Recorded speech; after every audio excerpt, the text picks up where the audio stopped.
So here's the thing about flavoring vegetables. They are already delicious, even though they're bland, right? Every little vegetable has like what it takes to be delicious inside of it. You just need to wake it up. So the thing about vegetables is they don't like a lot of added flavor. Like it can muddy them. And the thing about vegetables is you want them to taste like the vegetable. Like if you cover broccoli with cheese, it doesn't, I mean, it kind of tastes like broccoli. It tastes more like cheese, which is why people cover it with cheese, because they don't like broccoli and they need to eat their vegetables. But like in a perfect world, we're gonna make our vegetables so delicious that they don't need extra flavoring, so that the flavor of the vegetable still comes through. And your most important factor, and I think I've said this 1,000 times in all the different lessons, is this, it's salt, right? So in the last lesson, I talked about when is the perfect time to salt your vegetables. But the thing about salt is your key to making vegetables delicious. So you don't just want like a little pinch of salt, like you want a fairly generous amount of salt. And in a later lesson, I'm going to show you how to roast vegetables, and you're going to see how much salt I use to make them absolutely delicious. But the thing about salt is a little bit of salt doesn't do very much. Like you need a fair amount of salt for it to taste good, right? So like I'm going to show you how to saute asparagus later on, and that is going to just be, there's going to be nothing on that asparagus except for fat and salt and pepper, and it is going to be so good. And it's because I'm going to be using a generous amount of salt. Now, you can also get creative and use something fun like this. This is bacon smoked sea salt. And there's like a ton of different salts out there. You can get like lemon sea salt, you can get like volcanic sea salt, you can get black sea salt that's like a little sulfurous. There's like red wine sea salt and Chardonnay sea salt and you name it. But if you want like a good smoky flavor added to your vegetables, like they've just come off the grill, which is also incidentally another great way to prepare them for massive flavor is to throw them on the grill. Like you can use something like this. Like a smoked sea salt like will bring so much flavor to your vegetables. Like it's still salt, so you've got like the saltiness there, but it gives it like a beautiful smokiness that you can't really get anywhere else. The second most important thing in your veggie flavor arsenal is acid. It's a lemon, right? And these are vinegars. So the thing about acids is you don't want to add a lot, right? Because they chemically like respond to the vegetable. They make it change colors. A little bit is great. We're talking literally just like a squeeze of lemon, like just a little sprinkling of vinegar. I've got two different kinds of vinegar here. You can use just like plain old apple cider vinegar. You can use, like this is actually a really beautiful pear Chardonnay vinegar if you want to get extra fancy.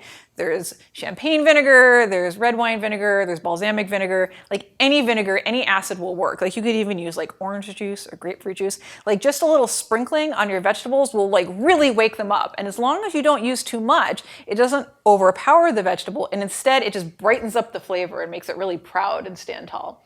The third most important tool in your veggie flavor arsenal is fat, right? Nothing beats this. Butter is just like the best tasting thing in the world.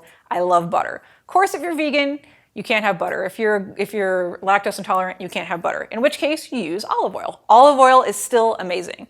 And as much as I love butter, like I have to admit, it doesn't stand up so well when it comes to the high heat required to saute vegetables, because butter has a relatively low smoke point. It's got a lot of milk solids in here, and those solids burn pretty quickly, and then it just smells burnt and it tastes burnt, and that's no good. So what I like to do to prevent like this from burning but still get all that butter flavor is I saute my vegetables in oil, and then I add a little bit of butter at the very, very end just to kind of like melt it and cover the vegetables, and then I pull them off, and you still get that gorgeous butter flavor without the risk of it burning. And now I have to tell you about my absolutely most favorite fat for cooking vegetables, and that's bacon fat, because hello, bacon fat, holla. So bacon fat's really easy, right? Like some people keep a tub of bacon fat in the fridge, that's great. But what I usually do is I have like some chopped bacon and I throw it in the frying pan, like cook it until all the fat runs out, pull out the bacon, maybe use it for a salad, and then I just throw my veggies in the frying pan with the bacon fat. So bacon fat has a really high smoke point. It can totally handle the high heat required to cook vegetables, and it gives them that super smoky, super amazing flavor. And you know what? It's bacon. I totally go for it. Another really great option for making veggies flavorful is this. This is really simple. It's just red pepper flakes, right? You can throw this in the pan. You can throw this in the pan with your vegetables like right as you're cooking them, and they just kind of like meld into the oil. They flavor the oil as they heat up, and then the oil coats the vegetables. You get a nice like smoky, spicy flavor on your vegetables, which is really amazing. And these are super easy. They're super cheap. You can actually flavor anything with them. And finally, like we have everybody's probably favorite way to flavor vegetables, and it's cheese, right? So I've got some grated cheese here. This is grated Parmesan. So the thing about cheese is you don't really want to cover your vegetable with cheese because it doesn't, it'll just cover up the flavor of your veggies. The whole point of this whole module is to learn to enjoy vegetables for what they are, right? And so if you cover them with something else that masks their flavor, it's kind of defeating the purpose of what I'm trying to teach you. And you can't really add cheese to like a hot frying pan because cheese is an emulsion. It's like both oil and water kind of like mixed together in like one stable solution, right? That's why this is stable and we can pick it up and hold it.